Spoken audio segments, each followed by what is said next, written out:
Having access to money, which is upsetting just when I receive it because it's less than what is owed by the person or institution giving it. It's less, and I have to take them to court for it, like because they don't follow their own rules. It's not specifically that I want more money, more money. That's not it. It's just you break your own rules, and you even have a lot of staff that work to prevent fraud, except the fraud comes from your institution as much as anywhere else.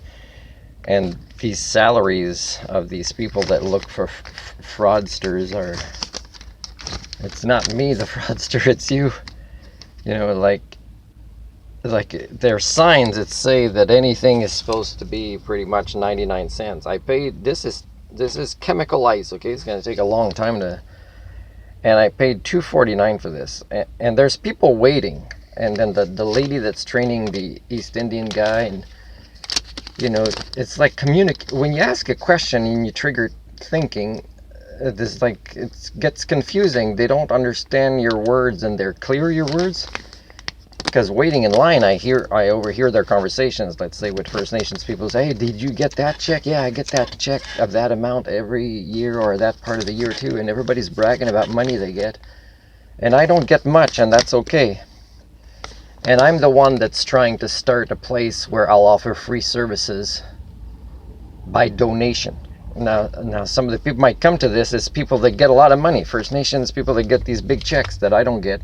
And I'm not saying I should get them. I'm just saying they're going to give very little donations. It's pretty easy to predict this because everybody's part of this capitalist life as a monopoly game, magical monetary paradigm cult, and they think there's something wrong with me to be community minded and not participate in this monetary cult. But it's not fun. Like, I don't ever like spending money. Yesterday I follow up with the Asian restaurant where I had the Singapore style noodles. She didn't ask me how it was because I don't think a lot of people order that. She should have asked me. She's just saying that she did get my phone number if they're going to do deliveries, and she can't get a straight answer because they're going to try somebody else because the first person didn't, or that second person is somebody that works in the kitchen. Like, I'm trying to help them in the sense that, you know, like if they just make an agreement or a contract with a steady delivery person, like that I would get my motorcycle to do, and they keep the delivery person in the kitchen because that's his other job, you know, then business will grow. And but you know, like the two things I spent a lot of money for, like my bicycle, and what's the other thing, oh yeah, I'm going to the laundry yesterday and the guy's not there. So these two, like, this is the regular laundry where I go, okay? And there's other laundry places. I'm gonna stick to there for now. But it's inconvenient because the owners, you can go there and either it's locked or their staff can't service you. It only has to be him. And they both have other jobs. They could be out of town or they could be driving a bus. And they really think they're better, let's say, at the concept of money or you know, interactions or transactions or agreements, you know, or our warranties or communication than I am. And you know, this is who you are. This kaching, it just didn't improve your thinking. It just really didn't. And when I posted recently a vlog that says there's really no difference between non-indigenous and indigenous communities, everybody's generically the same now, intellectual laziness is the norm.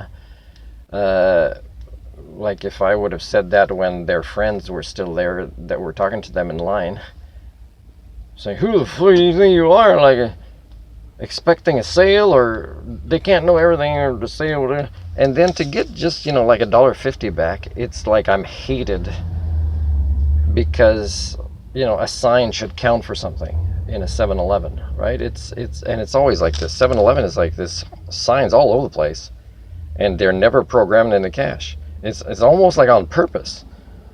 And then you have to fight for it, and then they make these faces at you, and then their friends hate you who live in poverty but receive more money than you. Except I make better choices because I'm not an overconsumer, and I'm a minimalist. I don't buy as much as they do, and I don't end up fat and unhealthy like they are. But yet they'll think they're superior than me with their faulty minds and their disabled bodies as compared to mine, even like half my age. So I don't know what to tell you guys, that you're not noticing this, that you don't want to like manage your lives better, and that you don't want to start looking at yourselves instead of at others, and that you kind of keep starting and ending these relationships or jobs or things, and you kind of always want to point the finger somewhere else, and there's a lot of blame to go around. But the thing is folks, you got to start thinking what your patterns are. My patterns don't end up being successful most of the time because of the norm, but the norm's patterns have to be talked about too. For example, my patterns are well documented. I keep trying to offer services to you in big part for free, and you need them. You have conversations that say you don't get enough money from this source to help with addictions or mental illness or education, and I'm there. It should be my new YouTube channel as I document the lives of the Omokomunia. I'm not Jesus, and you wish Jesus was here, because then you wouldn't have to do any work. You'd just snap his fingers and a miracle would happen to save you, because you'd never want to do the work. So I'm here, you're welcome. I'm here in Prince Rupert, you're welcome.